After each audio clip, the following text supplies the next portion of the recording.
I want to welcome you to the Ask Jeff YouTube channel. Here's today's question. It says, does Scripture best indicate Moses and Israel crossed the Red Sea at the Gulf of Suez, making Mount Sinai near St. Catherine's, or the Gulf of Aqaba, making Mount Sinai in modern-day Saudi Arabia? How does archaeology support this stance? Interesting.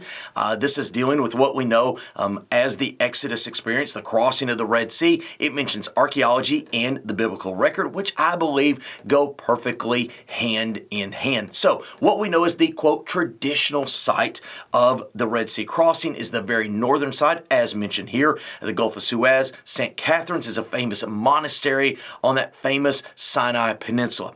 However, there's not a whole lot, if any, archaeological evidence at all that thousands, much less millions of potential Israelites spent 40 years there. You would think there would be evidence of civilization, there would be graves. I mean, when you just read the book of Exodus and Deuteronomy and these other passages, I mean, there was a lot of people and a lot going on, and there's just nothing there.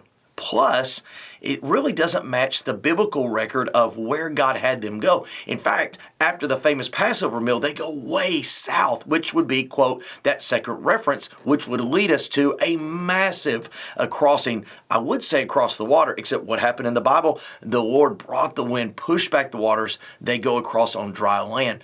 And I believe there's strong archaeological evidence, which again would line up with Scripture, that what we know as, quote, modern Saudi Arabia is actually the place where they cross and the place of what we know as the wilderness experience. There is archaeological evidence. There's a lot of information that is out there. But most importantly, it lines up with Scripture, where God took them coming out of Egypt, the fact that He would have them cross the Jordan River in the manner and the way in which He did.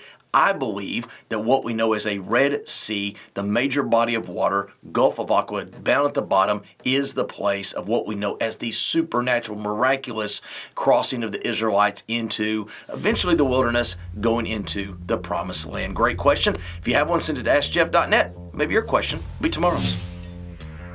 Thanks for being a part of today's daily question. Now, we answer a question each and every day. Please feel free to submit a new question at AskJeff.net. We may not have gotten to yours today, but we eventually will continue to be a part of this. Subscribe so you don't miss out on a question every day.